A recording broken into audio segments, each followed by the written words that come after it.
Nung bagong nahalal po ako, ang biggest challenge po para sa akin po, number one is the time. Siyempre po, malaki po naging adjustment.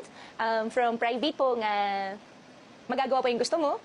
Tsaka dati po akong boss. Ngayon, naging utusan. Yun po yung pinakamalaking challenge po sa akin. Na dati, kung anong gusto ko, ginagawa ko. Anong gusto ko, gagawin ko. Ngayon po, hindi.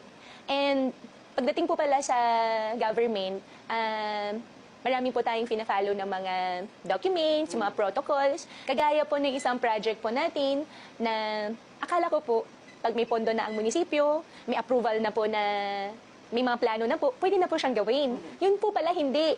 Kailangan pa po ng approval pa po pala ng DOH, kailangan pa po pala ng approval po from different agencies po. Yun po yung mga challenges po na-encounter ko po. And for the last 8 months, medyo nakakapag-adjust na rin naman po ako. Yung pala, hindi po pala siya pag gusto mo na gawin, magagawa mo na. May flows, may protocols po na kailangan po sundan. 8 months sa posisyon, gamitin ko po yung word na ginamit niyo po kanina, from boss to utusan. Kumusta po, Mayor, yung naging transition? Gaano kahirap? Medyo mahirap po talaga. Kasi dati taga-utos lang po ako eh. Kung ano po yung mga gusto ko pong gawin, inuutos ko lang. Ngayon po, marami pong mga bagay-bagay po dahil newbie po ako, dahil gusto ko po na ma-address ang concerns, ma-address po yung mga immediately, ma-address po yung concerns po ng mga kababayan po natin. Ako po mismo gumagawa minsan. So, yan po yung isa sa malaking challenge po para sa akin. Pero nasasanay na at masaya naman po ako. Yan po yung importante. Which leads to my next question. You've mentioned about the projects. Ano-ano po yung mga tinututukan mo ngayon na proyekto? Ngayon kayo po ay nakaupo na po dito bilang alkalde. Number one, nag-start po ako na, inassure ko po na bago po ang pasukan po for the year 2022 hanggang 2023, ay meron po kaming na-prepare po na 12,000 po na school bags and supplies po para sa mga elementary students po namin, nang makatulong po sa mga magulang po nila. And at the same time po, mapataas po namin ang enrollment rate. Pangalawa po is during the typhoon period, typhoon months, pinalakas po natin ang MDRRM po natin para makapag-responde po tayo ng mas immediate, mas on time, mas mabilis po na responde. And during the typhoon months po, very proud po ako na nagkaisa po ang Bamban, nagkaisa po ang mga kababayan ko na nagre-report, maayos po yung naging communication po namin sa isa-isa through social media, na ito palang sitio na to, medyo mataas ng tubig, na kailangan na po nila ng agad-agad na magre-rescue. Ano pa ba? Barangayan. Every month po, nagbababa po kami ng barangayan sa lahat po ng barangays po namin dito sa bayan namin. Kasama po namin ang health. Meron po kami doctors po kasama na free po ang check-up, free na rin po ang gamot nila. And meron din po kaming tulong na galing po sa provincial government, galing po kay Governor Susan Yap. Tinutulungan niya po kami na nagpo-provide po siya sa amin ng dental bus, kung saan po free na rin po yung check-up ng mga constituent namin. And at the same time po, libre na rin po magbunot ng ngipin. Wala na po silang babayaran. Binababa rin po namin yung service sa barangayan like legal. Kasama rin po namin ang legal team po natin, kung saan po pag may mga concern po na regarding legals, ang mga constituent po namin, doon pwede na po nila itanong. Treasury, sinasama rin po namin para pag kami kailangan po silang bayaran na 1 milyar, hindi na po sila pupunta dito. Actually, entire munisipyo ang binababa po namin sa barangay. Ang gusto po namin maparamdam sa mga kababayan namin na meron po silang maasahan, meron pong gobyerno na pwede pong nilang masandalan. Parang sinasabi niyo po, Mayor, na yung local government unit ang pumupunta na ngayon sa bawat barangay. Yes po, every month po yun.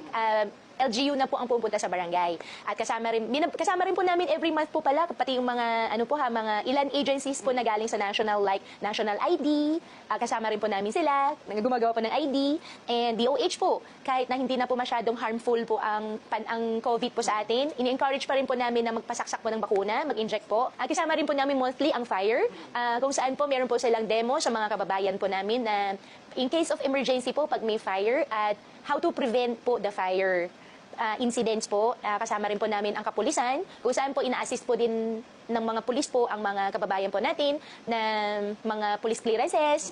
Kung may mga concerns po sila na regarding po sa PNP, pwede na rin po. Bali, kami na po ang lumalapit po sa tao, dinadala na po natin ang lahat po ng services po na kailangan ng tao, binababa po natin sa barangay. Nang maramdaman po ng mga kababayan ko, mararamdaman po ng constituent po natin na mayroon pong gobyerno na pwede pong masandalan. Alright. Mayor, sa inyo pong Facebook page, sabi niyo po na under your leadership and administration, you will deliver responsive, efficient, and cost-efficient social services. Ano po ba yung ibig sabihin po nito? Pa-expound lang po. Ang social services po namin, wala po tayong hospital, pero meron po tayong medical team kung saan po na pwede po tayo mag-assist. For example po, may emergency o kaya meron pong may sakit.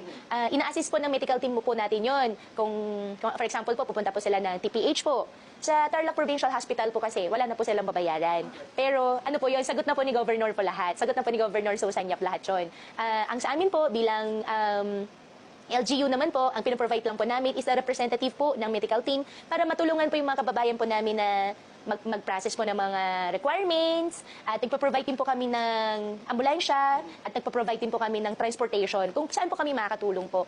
And at the same time po, sa mga dialysis patients po natin, hatid sundo po sila. Opo. Funeral assistance, nagpo-provide din po tayo. Yun po. Mayor, halos nailatag mo na sa akin yung mga programa, yung mga services, inilapit nyo na yung pamahalaan sa taong bayan. Pero anong klaseng pong pamahalaan naman ang nais ninyong makilala kayo dito sa bayan ninyo at sa iba pang bayan? Gusto po namin makilala kami na safe ang bayan namin and livable ang bayan ng Bamban. Mayor, nandyan pa yung banta ng COVID-19 pero ang sabi nga ng mga eksperto, medyo pawala na siya at nagluwag na rin ng restrictions. In terms of economic recovery, kumusta po ang inyong bayan? Ang bayan po namin ngayon, nagre-recover, ongoing po. Unti-unti po na nagbubukas po yung mga restaurants po namin dito, yung mga small vendors po namin. At unti-unti po may mga pumapasok na rin po ng mga investors po na ibang-ibang sector na pumapasok. And just recently po, nagbukas na rin po ang Jollibee po dito sa bayan po ng Bamban. So nakikita po naman namin, maganda po ang naging flow po dito sa bayan ng Bamban. Kasama na po ba dyan, Mayor, yung pagbangon ng mga maliliit na mga negosyante di po dito sa inyo? Yes po. Actually, yung mga maliliit po namin na negosyante dito, like yung mga grocery owners po, kung di po ako nagkakamali, 2-3 months ago, nakapag-provide din po kami ng financial assistance po sa kanila para dagdag puhunan, para mapaganda, mapalaki po nila ang negosyo po nila. And ang bayan po kasi ng Bamban, meron po kasi kaming exit from SCTEX, meron din po kaming MacArthur Highway. So in terms of logistic-wise, maganda po ang Bamban. Kaya unti-unti marami na rin po pumapasok. Kaya sa mga gusto mag-invest, maganda po ang Bamban. Alright,